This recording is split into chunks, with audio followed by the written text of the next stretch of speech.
Stanley Miller put together a glass apparatus, and in that apparatus he put a mixture of gases that people at the time thought reflected the atmosphere of the early Earth.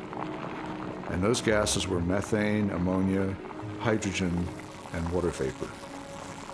But then the professional opinion of what was there on the early Earth changed. In the 60s, geochemists revised their hypothesis and decided that the hydrogen, being very light, would have escaped into outer space. The Earth's gravity isn't strong enough to hold it.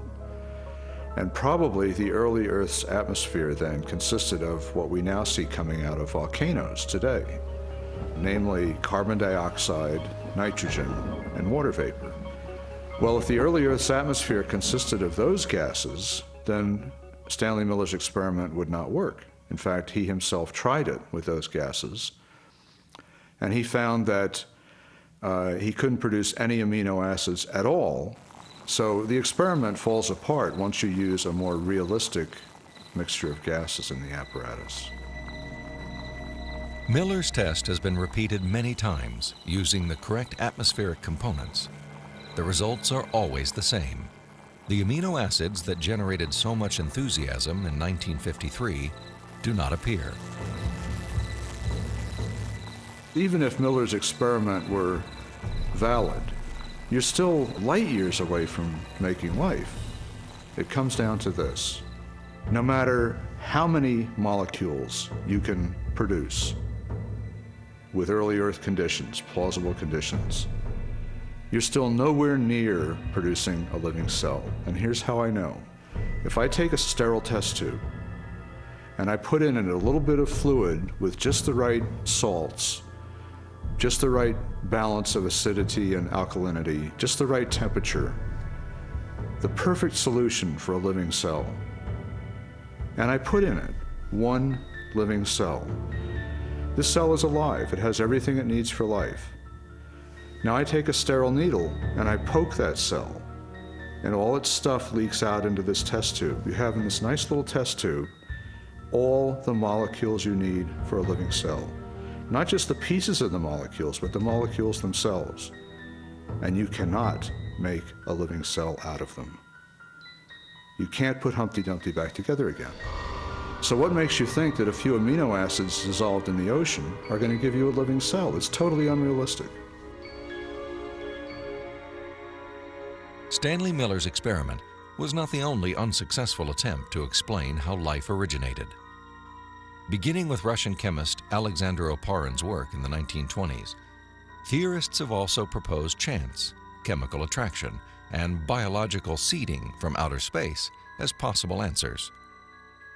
Each has failed to account for how non-living chemicals could have arranged themselves into the most basic components of the first living cell.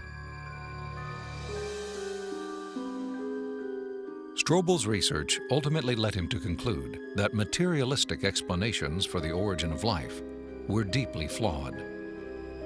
And his examination of negative evidence did not end with the question of first life. He also learned of weaknesses in the most celebrated icon of Darwinian evolution. In Darwin's book on the origin of species, there's only one illustration. It's called the Tree of Life. Darwin used it to explain how every species of animal and plant that ever existed on Earth had evolved from the same common ancestor through small, gradual steps over enormous periods of time. Even though Darwin's Tree of Life is included in virtually every biology textbook published over the last half-century, contrary to what we've been told, there is no conclusive evidence of the common origin of all life.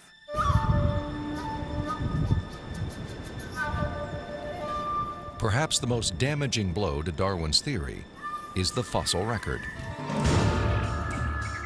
If all living organisms have descended from the same primitive life form, then the rock strata of the Earth should be filled with the fossilized remains of animals that were once part of a great evolutionary chain.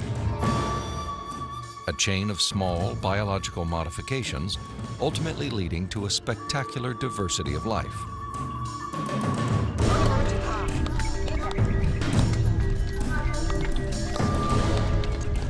Yet, after 2 centuries of research, highlighted by excavations in southern China, The multitude of transitional experiments, or missing links, that should exist are conspicuous only by their absence. The most graphic example of this void in the fossil record is a geological era known as the Cambrian explosion.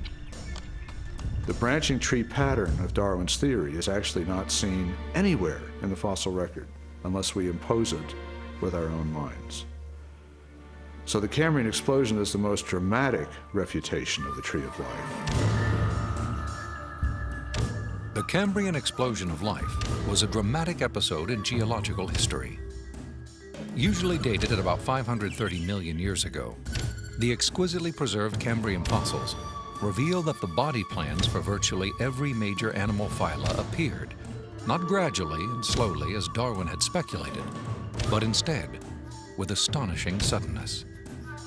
If we imagine the whole history of life on Earth taking place in one 24-hour period, the current standard estimates for the origin of life put it at about 3.8 billion years ago, let's say 4 billion. So if we start the clock then, our 24-hour clock, 6 hours, nothing but these simple single-celled organisms appear, the same sort that we saw in the beginning. 12 hours, same thing. 18 hours, same thing. 3/4 of the day has passed, and all we have are these simple single-celled organisms. Then at about the 21st hour, in the space of about 2 minutes, boom, most of the major animal forms appear in the form that they currently have in the present. And many of them persist to the present, and we have them with us today. Less than 2 minutes out of a 24-hour period. That's how sudden the Cambrian explosion was. In a geological instant, the animal kingdom leaped from small, relatively simple organisms to extraordinary creatures with spinal cords, compound eyes, and articulated limbs. The record of this explosion of life looks nothing like Darwin's slowly branching tree. Darwin's theory is that there's a tree of life, where you have one organism diverging into many other organisms and big differences appearing at the top. What we really see is from here up. This does not exist in the fossil record. If I were using a botanical illustration, it would be a lawn with separate blades of grass sprouting independently of each other. And those would be the phyla. Now within each phylum, there is subsequent diversification. But even there, I don't see the branches connecting that would make them a tree of life. As scientists, it's not our job to force the evidence into a theory that just doesn't fit it.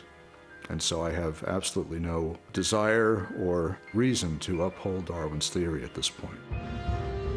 I think what we're seeing today is a series of scientific discoveries that are opening the eyes of more and more scientists to say, wait a minute, I can no longer believe that pure naturalistic processes can account for the origin and diversity of life. There must be something else here.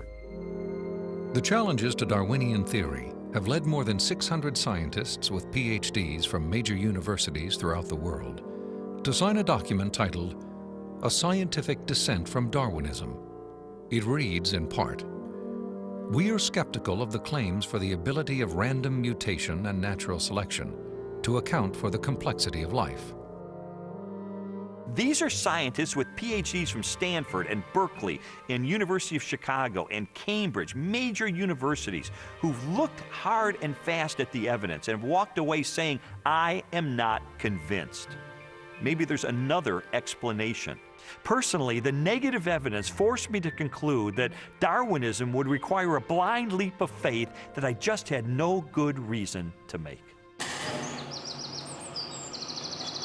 Strobel's rejection of Darwinism and materialistic science was also based on the large body of positive evidence for intelligent design. Evidence he first confronted in the science of cosmology, which explores the origin of the universe.